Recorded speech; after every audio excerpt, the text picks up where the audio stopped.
Hey there, I'm Dr. Aniket and welcome back to the Master Science Academy Vishrambag Sangli. अगर आप अभी 11th या 12th में जाने वाले हैं और आपका सपना है इंजीनियरिंग करना, तो आज का ये वीडियो आपके लिए बहुत ही ज़्यादा इम्पोर्टेंट होने वाला है, क्योंकि आज हम समझेंगे कि जेईई मेंस क्या है, एमएचटी-सीईटी क्या है, दोनों एग्जाम में क्या डिफरेंसेस होती है और इंजीनियरिंग के लिए किस एग्जाम की प्रिपरेशन करनी चाहिए। So watch this video till the end. Step number first, board preparation. सबसे पहले एक बात समझनी चाहिए, अगर आप इंजीनियरिंग की प्रिपरेशन करना चाहते हैं तो आपको सिर्फ एंट्रेंस एग्जाम की तैयारी नहीं करनी। You also have to prepare for your HSC board examination, that means 12th board examination. 12th board में टोटल 600 मार्क्स होते हैं, जिसमें English, physics, chemistry, maths, IT और Marathi and geography, each subject carries 100 marks. लेकिन इंजीनियरिंग में admission के लिए सबसे इंपॉर्टेंट सब्जेक्ट है physics, chemistry and mathematics. PCM is the backbone of engineering preparation. अब हम बात करेंगे टाइप्स ऑफ कॉलेजेस की, टाइप ऑफ इंजीनियरिंग कॉलेजेस। अब हम इसे समझते हैं। इंजीनियरिंग कॉलेजेस बेसिकली दो टाइप्स की होती है, state level engineering colleges and national level engineering colleges. State level engineering colleges के बारे में अगर हम बात करेंगे तो पूरे महाराष्ट्र स्टेट के अंदर लगभग दो टाइप्स के कॉलेजेस होते हैं, जैसे कि government state engineering college and private state engineering colleges. अगर आपका सपना COAP Pune, VJTI Mumbai, Walchand college of engineering Sangli, government engineering college Karad, इन जैसे कॉलेजेस के अंदर अगर आपको एडमिशन लेना है तो आपके लिए MHT-CET देना बहुत ही कंपलसरी है। Without MHT-CET admission in Maharashtra government engineering college is not possible. So हमें ये एग्जाम देनी पड़ेगी। अब हम बात करेंगे प्राइवेट इंजीनियरिंग कॉलेजेस के अंदर। अब अगर कॉलेजेस के बारे में, प्राइवेट कॉलेजेस में अगर हम बात करेंगे तो लगभग 314 प्राइवेट इंजीनियरिंग कॉलेजेस है। लेकिन यहाँ एक इंपॉर्टेंट पॉइंट समझना बहुत ज़रूरी है, प्राइवेट कॉलेजेस की टोटल सीट में से 85% सीट MHT-CET स्कोर से भरी जाती है और 15% सीट्स जेईई मेंस स्कोर के आधार पर भरी जाती है।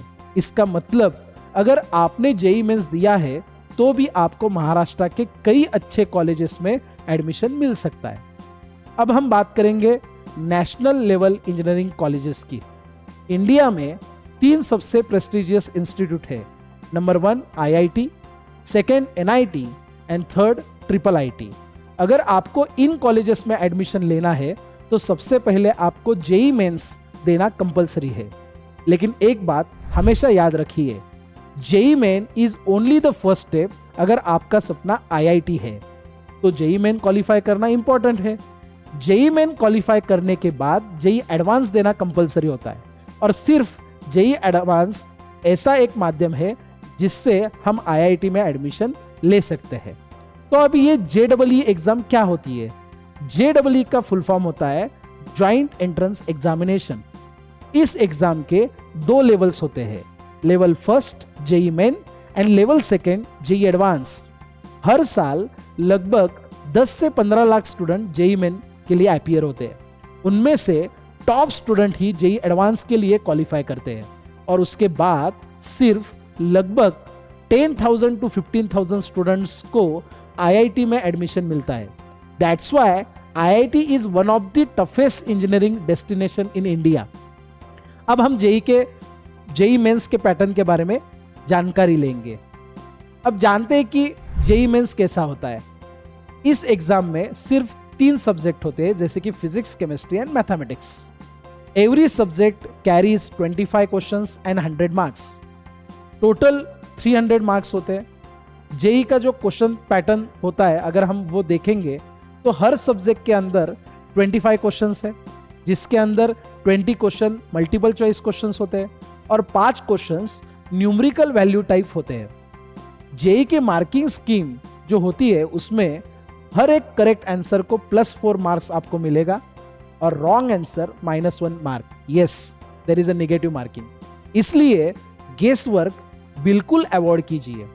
अब बोर्ड क्राइटेरिया कैसे हो सकता है? अब एक बहुत इंपॉर्टेंट पॉइंट आता है। बहुत सारे स्टूडेंट सोचते हैं कि सिर्फ जेई का स्कोर ही काफी है, लेकिन ऐसा नहीं है। इंजीनियरिंग कॉलेजेस में एडमिशन के लिए 12th बोर्ड भी बहुत इंपॉर्टेंट है। विशेष रूप से फिजिक्स, केमिस्ट्री, मैथमेटिक्स, इन 3 सब्जेक्ट में मिनिमम 75% मार्क्स आवश्यक होते हैं। पीसीएम यानी टोटल 300 मार्क्स, उसका 75% यानी 225 मार्क्स आउट ऑफ 300। अब अटेम्प्ट्स कितने होते हैं? 2 अटेम्प्ट साल में होते हैं। पहला अटेम्प्ट होता है जनवरी में और दूसरा अटेम्प्ट होता है मंथ ऑफ अप्रैल। आप दोनों अटेम्प्ट दे सकते हो और best score is considered for the admission. JEE के लिए जो सिलेबस होता है वो completely based on NCERT, national council of educational research and training, that is NCERT. अगर आपकी एनसीईआरटी मजबूत है तो आपकी जेई प्रिपरेशन भी मजबूत होगी।